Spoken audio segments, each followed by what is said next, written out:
बज गई है, खबरों की प्लेट तैयार है, गुड न्यूज का मेन्यू। नमस्कार, मैं हूं आपके साथ शगुफ्ता साहिल देव।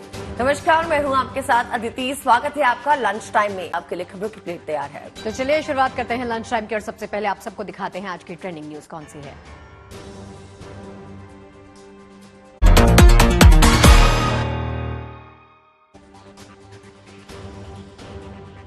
चांद पर फतेह के बाद सूरज पे इसरो की नजर। अगले महीने सूरज की रहस्य तलाशने निकलेगा आदित्य L1। चंद्रयान के रोवर प्रज्ञान ने भेजी खास चांद की तस्वीरें। 13 दिन तक करेगा चांद की सतह का परीक्षण।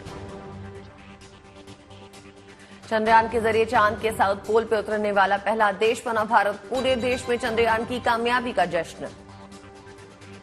आज टाई ब्रेकर के जरिए होगा शतरंज के विश्व चैंपियन का फैसला। कल प्रज्ञानंद और मैग्नस कार्लसन की दोनों बाजी रही ड्रॉ। हिमाचल में आसमान से बरस रही है मुसीबत। तेज बारिश की वजह से कई मकान मलबे में हुए तब्दील।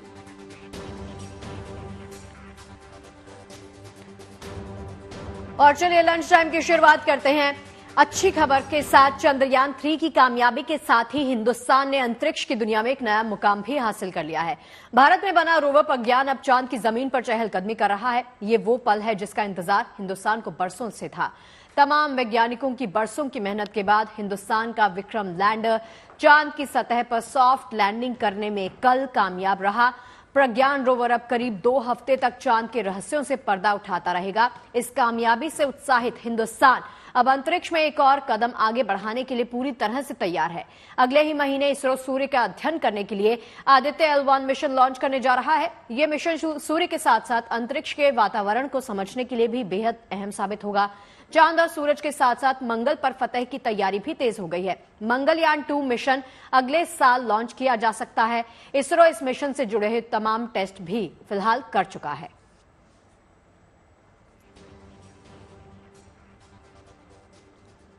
तो चांद के बाद अब सूरज की अनसुलझी गुत्थी को सुलझाने के लिए इसरो पूरी तरह से तैयार है। दरअसल इसरो जल्द ही सूरज के बारे में जानने के लिए एक मिशन की शुरुआत कर रहा है। इस सोलर मिशन का नाम है आदित्य L1। इस मिशन का जिक्र प्रधानमंत्री नरेंद्र मोदी ने भी किया है।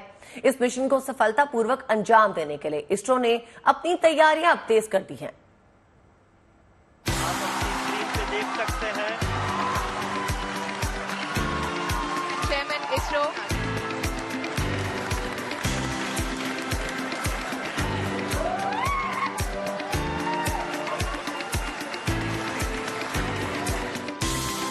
चांद पर पहुंचे।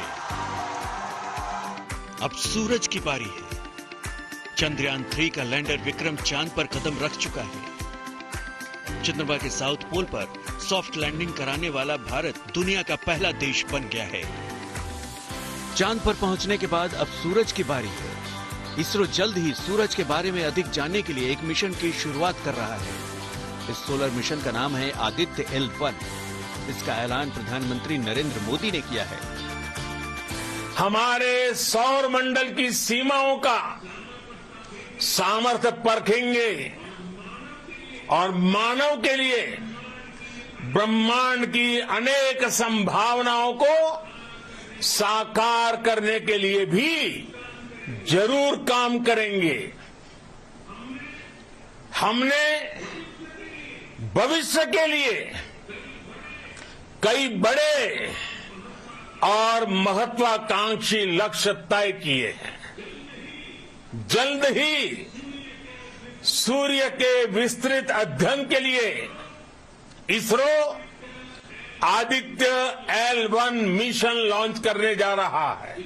Our immediate mission is Aditya L1, and Aditya L1 spacecraft is a mission to study the sun, especially the corona of the sun, the processes that take place. The satellite is called Aditya L1. We are planning to have a launch in the first week of September. Everything is going as per plan. Aditya L1 सूरज के रहस्यों का अध्ययन करने वाला भारत का पहला mission होगा। ये स्पेसक्राफ्ट लॉन्च किए जाने के पूरे 4 महीने बाद सूरज पृथ्वी के सिस्टम में लैग्रेंज पॉइंट 1 तक पहुंचेगा।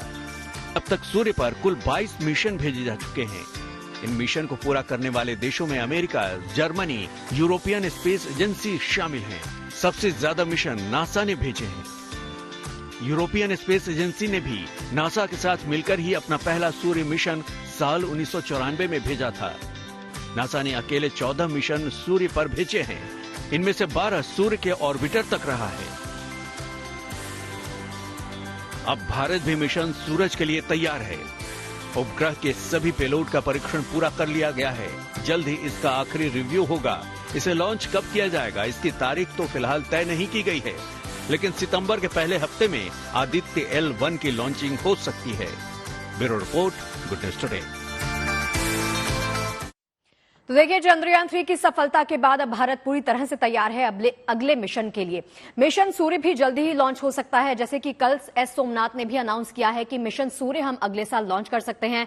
प्रधानमंत्री ने भी अनाउंस किया है और साथ ही साथ अब भारत पूरी तरह से तैयार है गगनयान और मंगलयान के मिशन के लिए।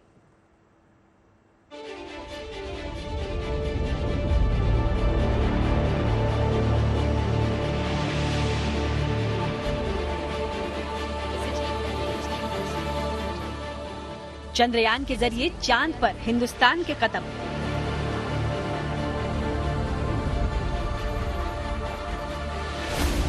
अगले महीने ही सूरज के रहस्य तलाशने निकलेगा आदित्य L1। चांद और सूरज के बाद गगनयान और मंगलयान की उड़ान की तैयारी। चंद्रयान की कामयाबी से उत्साहित इसरो अब एक के बाद एक लगातार नए मिशन लॉन्च करने की तैयारी में जुट गया है।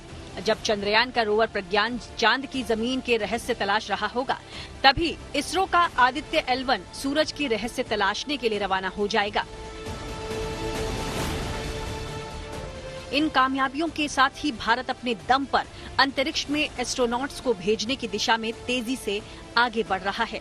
मिशन गगनयान से जुड़े तमाम परीक्षण सफलता के साथ किए जा रहे हैं।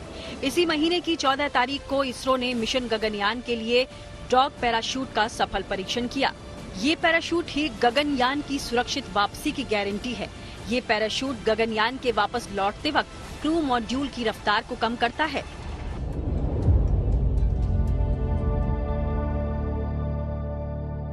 अंतरिक्ष के किसी भी मिशन में एस्ट्रोनॉट्स की सुरक्षा सबसे अहम होती है।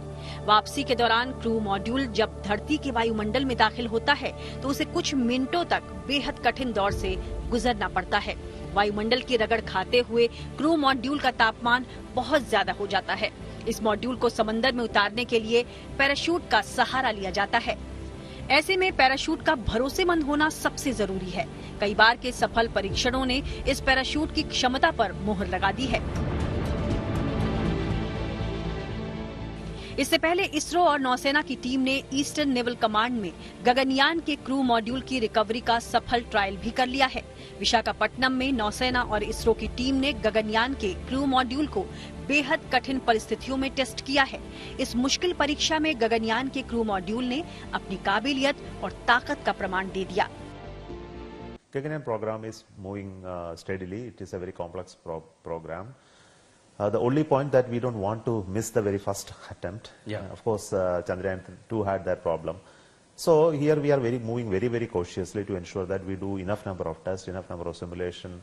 We go through a very elaborate development plan, and also we face certain challenges in terms of the last many years of like the COVID and also the global recession and global chip crisis. Crew module किसी भी अंतरिक्ष यान का वो हिस्सा होता है जिसमें बैठकर सभी एस्ट्रोनॉट्स धरती पर वापस लौटते हैं। ऐसे में बेहद जरूरी है कि क्रू मॉड्यूल सभी मानकों पर खरा उतरे। तैयारी इस बात की है कि क्रू मॉड्यूल समंदर की लहरों से टकराकर सुरक्षित रहे और उफनती लहरें भी इस मॉड्यूल का कुछ बिगाड़ न पाएं। कुछ दिनों पहले इसरो ने मिशन गगनयान में इस्तेमाल होने वाले प्रोपल्शन सिस्टम का भी सफल परीक्षण किया था। तमिलनाडु के महेंद्रगिरी में सर्विस मॉड्यूल के इस हॉट टेस्ट में रॉकेट के इंजनों को कुछ देर तक चलाकर देखा गया। सर्विस मॉड्यूल ही गगनयान के कैप्सूल को ऑर्बिट में ले जाने में मदद करता है। मिशन गगनयान 1 और 2 मानव रहित मिशन होगा, लेकिन गगनयान 3 में भारत 3 अंतरिक्ष यात्रियों को 400 किलोमीटर ऊंचाई पर धरती की कक्षा में पहुंचाएगा।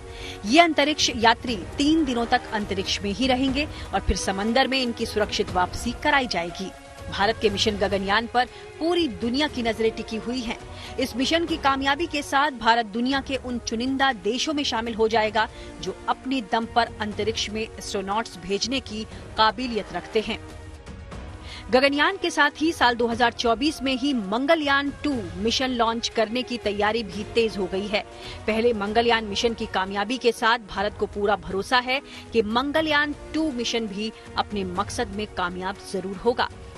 मंगलयान 2 अपने साथ ऑर्बिटर, लैंडर और रोवर लेकर जाएगा। Bureau report, good news today.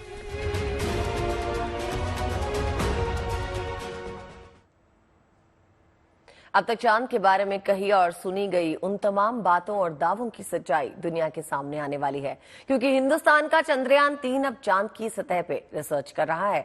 Vikram lander से निकलने के बाद प्रज्ञान रोवर अब चांद की सतह पे बर्फ, पानी और खनिजों के बारे में पता लगा रहा है। यानी कि जल्दी अब चांद के रहस्यों से पर्दा उठने वाला है। आप अपनी स्क्रीन पे देख सकते हैं कि हम लैंडर मॉड्यूल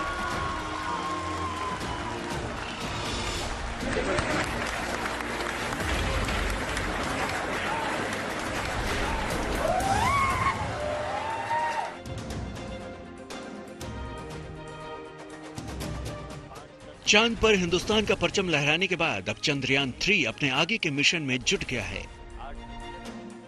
चांद के दक्षिणी ध्रुव पर सफलतापूर्वक लैंडिंग के बाद प्रज्ञान रोवर ने रहस्य से भरे चांद की सतह पर अपना काम शुरू कर दिया है। प्रज्ञान रोवर अब अगले 13 दिन तक चांद की सतह पर जांच पड़ताल करेगा और चांद के एक एक रहस्यों से पर्दा उठाएगा। चांद की सतह से जुटाई गई जानकारियों को प्रज्ञान रोवर लैंडर की मदद से इसरो तक पहुंचाएगा।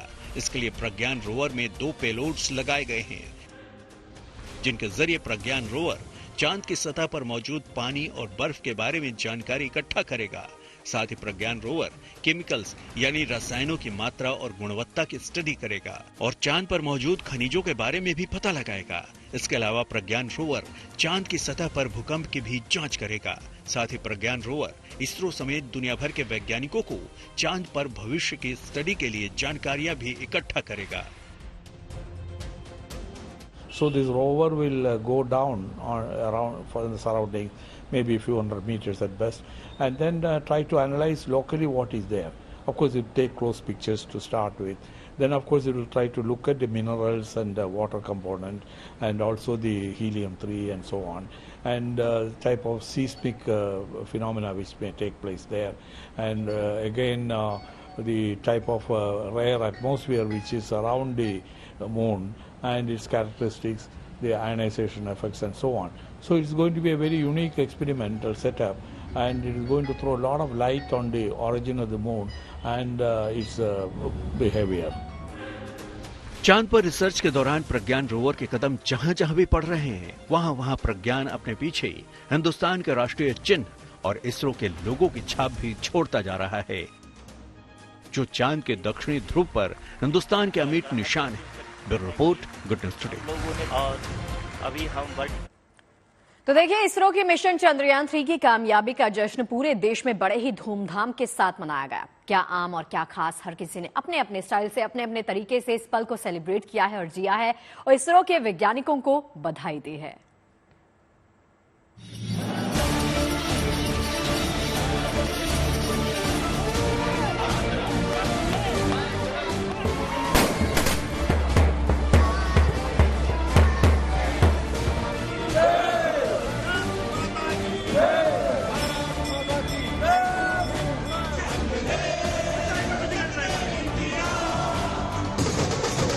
पूरब से लेकर पश्चिम तक, उत्तर से लेकर दक्षिण तक, देश के हर शहर, हर कस्बे में कुछ इस अंदाज में लोगों ने चंद्रयान 3 की कामयाबी का जश्न धूमधाम से मनाया। क्या बच्चे, क्या बुजुर्ग, क्या आम और क्या खास, हर किसी ने इस ऐतिहासिक लम्हे को अपने अपने तरीके से सेलिब्रेट किया। ये तस्वीरें देश की राजधानी दिल्ली की इंडिया गेट की हैं, जहां हाथों में तिरंगा और चंद्रयान 3 का मॉडल लेकर पहुंचे लोगों ने देशभक्ति के नारे लगाए।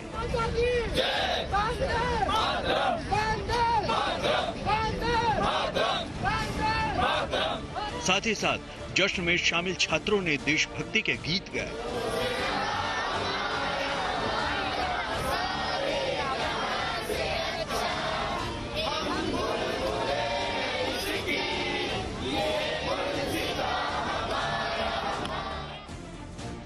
दिल्ली के जैसा ही जश्न देवभूमि उत्तराखंड के अलग अलग शहरों में भी दिखाई दिया।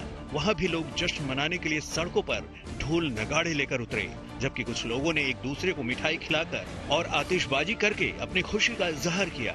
खासकर बच्चों का जोश और उत्साह तो देखने लायक रहा।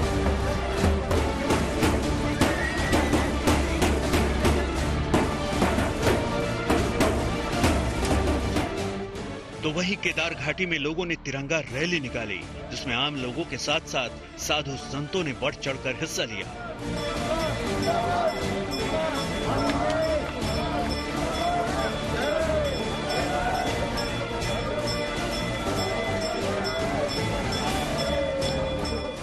इसी तरह देश का दिल कहे जाने वाले राज्य मध्य प्रदेश की राजधानी भोपाल में बीजेपी कार्यकर्ता भी चंद्रयान 3 की कामयाबी का जश्न मनाने के लिए सड़कों पर उतरे। इस दौरान किसी ने ढोल बजाया तो किसी ने आतिशबाजी की।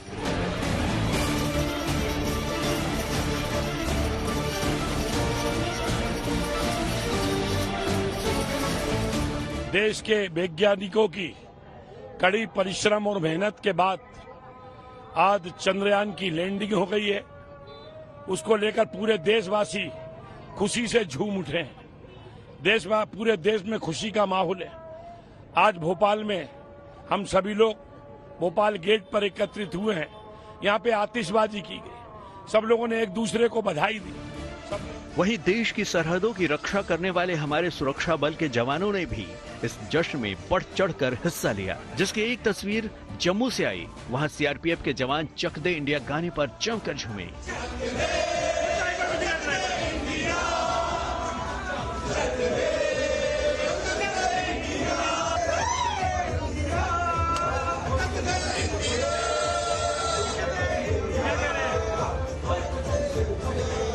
साथ ही इन जवानों ने इसरो के वैज्ञानिकों को चंद्रयान 3 मिशन की कामयाबी के लिए बधाई दी। आज हमारे जवान इतने उत्साहित हैं और खुश हैं कि ये जो हमारे को कामयाबी मिली है, इसमें हमारे जो साइंसदानों का जो योगदान रहा है बहुत ही सराहनीय रहा है। हम इसके बहुत ही आभार प्रकट करते हैं कि हमारा इंडिया सब कंट्रियों से नंबर 1 पर चल रहा है। अभी अंतरिक्ष विज्ञान की दुनिया में इसरो वैज्ञानिकों की ये कामयाबी कितनी बड़ी है, इसका अंदाजा देश के अलग अलग हिस्सों से आई जश्न की इन तस्वीरों को देखकर लगाया जा सकता है। बिहार का सासाराम हो या आंध्र प्रदेश का विजयवाड़ा, हर किसी ने देश के नाम जुड़ी इस उपलब्धि का जश्न बड़े ही जोरदार तरीके से मनाया, क्योंकि हिंदुस्तान दुनिया का इकलौता ऐसा देश बन गया है जिसने चांद के दक्षिणी ध्रुव पर पहुंचने में सफलता पाई है। Bureau report, good news today. और खबर देश की बढ़ती ताकत की रक्षा क्षेत्र में आत्मनिर्भरता की ओर एक और नए कदम की बात करते हैं। हल्के लड़ाकू विमान तेजस ने हवा से हवा में मार करने वाली मिसाइल का सफल परीक्षण किया है। तेजस LSP-7 ने गोवा के तट पे बियॉन्ड विजुअल रेंज मिसाइल अस्त्र का परीक्षण किया। इस मिसाइल का परीक्षण लगभग 20,000 फीट की ऊंचाई पे सफलतापूर्वक किया गया। रक्षा मंत्री राजनाथ सिंह ने तेजस LCA से मिसाइल के सफल परीक्षण के लिए ADA, DRDO, CEMI, LAC, DG, AQA को बधाई दी।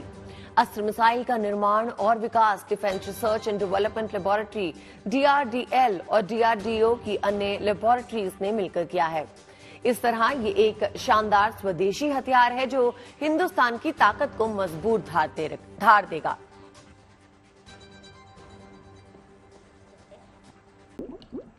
और अब बात प्रधानमंत्री मोदी की, जो इस वक्त दक्षिण अफ्रीका में ब्रिक्स सम्मेलन में हिस्सा लेने गए हैं। ब्रिक्स सम्मेलन का आज दूसरा दिन है। कल मोदी ने ब्रिक्स के पूर्ण सत्र को संबोधित करते हुए 5 सूत्रीय प्रस्ताव रखे। उन्होंने कहा कि भारत की सबसे बड़ी ताकत हमारी विविधता है, विविधता ही भारत की सबसे बड़ी शक्तियों में से एक है। इसके साथ ही उन्होंने महात्मा गांधी और टॉलस्टॉय फार्म का जिक्र भी किया। दक्षिण अफ्रीका के बाद प्रधानमंत्री मोदी ग्रीस के दौरे पर जाएंगे। 40 साल में किसी भारतीय प्रधानमंत्री की पहली यात्रा होगी। आखिरी बार 1983 में इंदिरा गांधी ने ग्रीस का दौरा किया था। प्रधानमंत्री मोदी के दौरे को लेकर ग्रीस में तैयारियां हो रही हैं। वहां मोदी अज्ञात सैनिक की कब्र पर पुष्पांजलि भी अर्पित करेंगे, जिसकी तैयारियां और रिहर्सल आप अपने टीवी स्क्रीन पे देख रहे हैं। अफ्रीका के जोहानिसबर्ग में चल रहे ब्रिक्स सम्मेलन के एक वाकये के बारे में आपको बताते हैं। वहां पर प्रधानमंत्री नरेंद्र मोदी ने कुछ ऐसा किया जिसकी हर तरफ तारीफ की जा रही है। दरअसल ब्रिक्स समिट में ग्रुप फोटो सेशन के लिए जब प्रधानमंत्री नरेंद्र मोदी साउथ अफ्रीकी प्रेसिडेंट के साथ मंच पर पहुंचे तो उन्होंने तिरंगा जमीन पर देखा और प्रधानमंत्री ने फौरन राष्ट्रीय ध्वज उठाकर सलीके से जैकेट की जेब में रख लिया। उनको ऐसा करते देख साउथ अफ्रीकी प्रेसिडेंट ने भी देश का फ्लैग उठा लिया।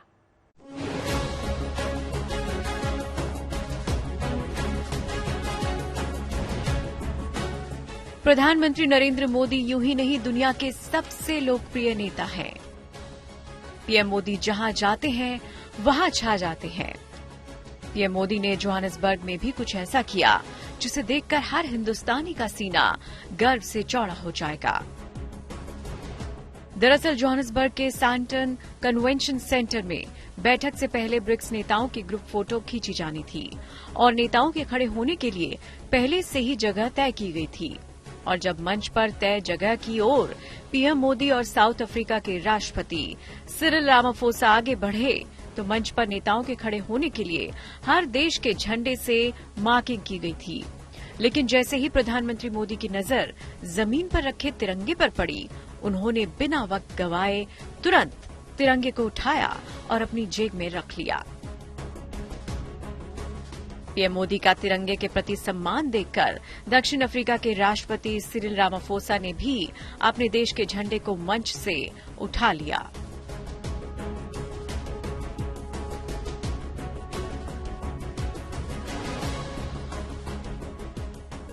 इसके बाद जब सभी ब्रिक्स देशों के नेता मंच पर पहुंचे तो दक्षिण अफ्रीका के राष्ट्रपति सिरिल रामाफोसा ने पास मौजूद महिला अधिकारी को दूसरे देशों के झंडे भी जमीन से उठाने का निर्देश दिया। दरअसल ब्रिक्स कार्यक्रम से जुड़ी व्यवस्था देख रहे साउथ अफ्रीकी अधिकारियों ने नेताओं के खड़े होने के लिए उस देश के झंडे से मार्किंग की थी, जो किसी भी देश के नेशनल फ्लैग का अपमान था। लेकिन किसी के पांव लगे इससे पहले ही प्रधानमंत्री मोदी ने तिरंगे को उठाकर अपने पास रख लिया, जिसके बाद प्रधानमंत्री मोदी के इस कदम की हर तरफ तारीफ हो रही है। Bureau report, good news today. छोटी उम्र में बड़ा कमाल। महज 7 साल की उम्र में प्रज्ञानंद ने शतरंज की दुनिया में अपना नाम रोशन करना शुरू कर दिया था और 18 साल की उम्र में उन्होंने फीडे वर्ल्ड कप शतरंज टूर्नामेंट के फाइनल में पहुंचकर कमाल कर दिया। यही नहीं, उन्होंने विश्व के नंबर 1 खिलाड़ी कार्लसन के साथ अभी तक 2 बाजी ड्रॉ कर सबको चौंका दिया है। आज टाई ब्रेकर मुकाबले से होगा विनर का फैसला। श्री आर प्रज्ञानंदा।